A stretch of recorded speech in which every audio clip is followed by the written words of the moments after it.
Our text this morning comes from the passage from Matthew chapter 20, part of our lectionary text this morning. We're talking about kingdom math. And the last phrase there is, the last shall be first and the first shall be last. That doesn't make a lot of sense in the society in which we live. We really don't understand that dynamic. So who will be in heaven? Who will be there? The first shall be last, and the last shall be first. How do you understand that? There was a couple that had died, and they died close together. They'd been married for over 50 years, and they get to heaven. One gets there just a little bit ahead of the other and waits on the other one. And as they're getting ready to enter the kingdom, they're talking to St. Peter, and they said, St. Peter, we've been married for over 50 years. We would just love for you to marry us. We'd love to be married in heaven. St. Peter said, well, I'll tell you what, come back in 50 years and we'll discuss that.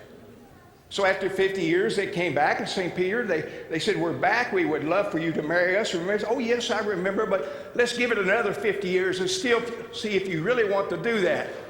And so another 50 years went and came, and they came back to St. Peter, and St. Peter said, well, I've been considering all these things you want me to do and getting married. He said, I tell you what, says, come back in 50 years, and if there's not a preacher in heaven by then, I'll marry you myself.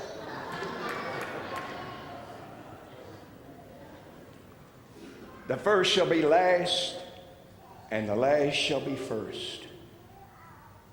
Who will be there? Who will make it? In our story, I struggle with this story. I really don't like it because I know if I work a long day, I want to get paid more than somebody that just worked an hour.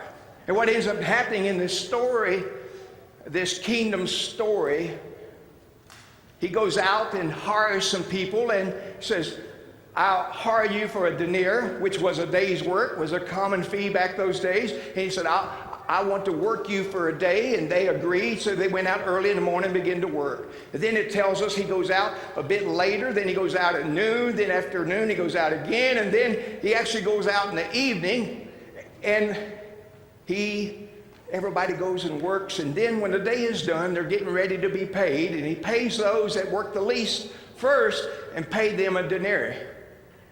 Well, if you would have been in that line and you had worked all day long, and as the text tells us, they said to him, we bared the hot sun, we did all the hard work, what's going on here? We should get more pay.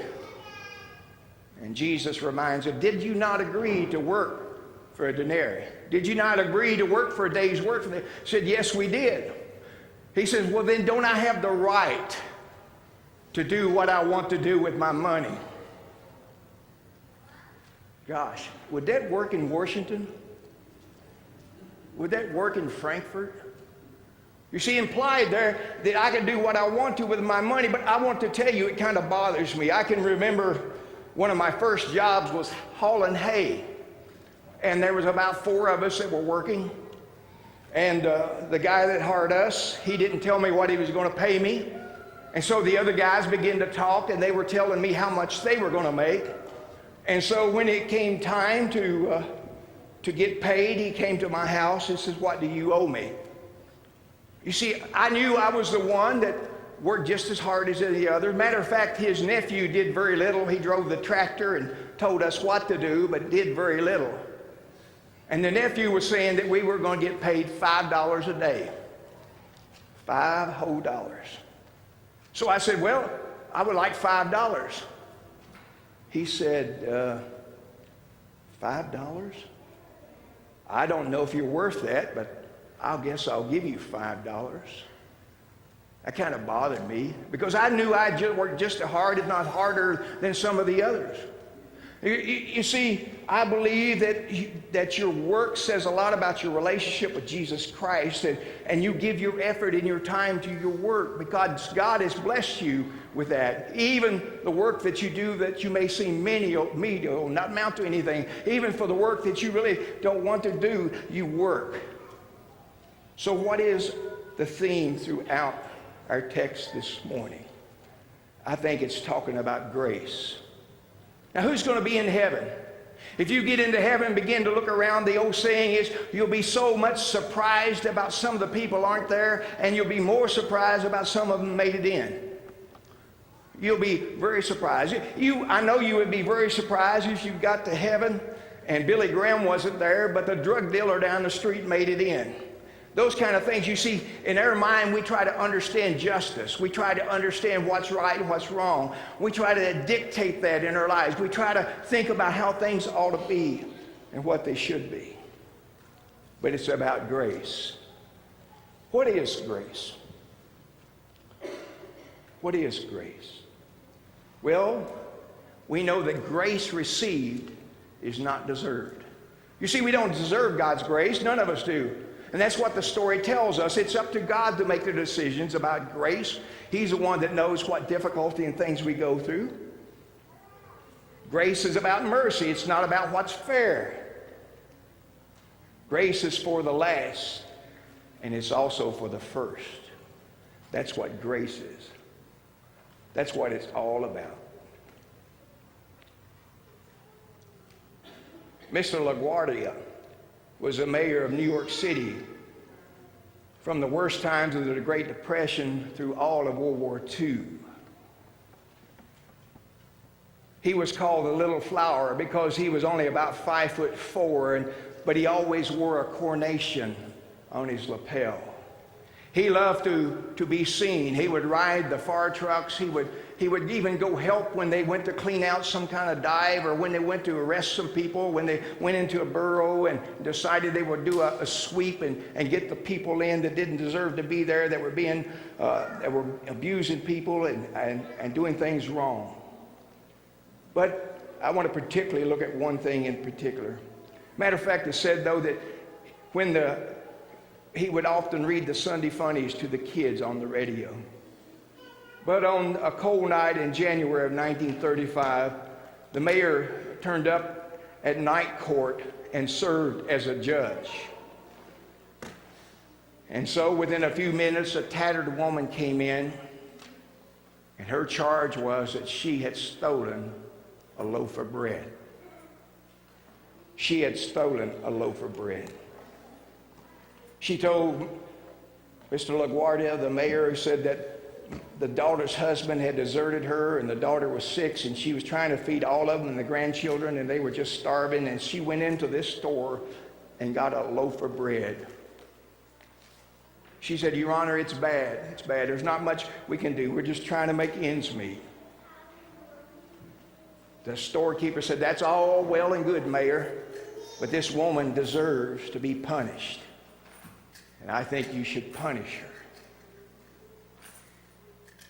He sighed and he turned and looked at the woman and says, "I've got to punish you. The law makes no exception." He said $10 or 10 days in jail. But even as he was speaking those words, he was reaching into his pocket to pull out some money. He pulled out a dollar bill and put it into the hat. And he said, "Here is the $10 fine. Let's make sure that we reach it." So the bailiff began to pass around the hat among all the people. The following day, the New York City newspaper reported that $47.50 was received from the people in that courtroom for the woman who had stolen a loaf of bread. Did the lady get what she deserved? She was fined. Her fine was paid. But you and I, we struggle with those kind of issues because you'll say stealing is stealing no matter what. You'll say punishment is due. You said this is what they deserve. And I maybe ought to ask you, what do you deserve? What do you deserve? We know that it's about God's grace. Wonderful grace.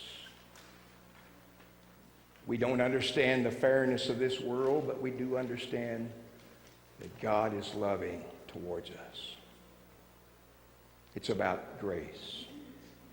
I still struggle with the story, but I'm reminded the bigger theme is about grace.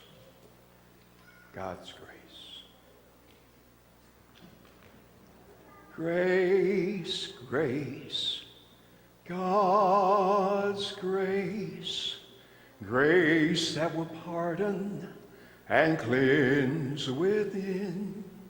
Grace, grace, God's grace, grace that is greater than all my sins.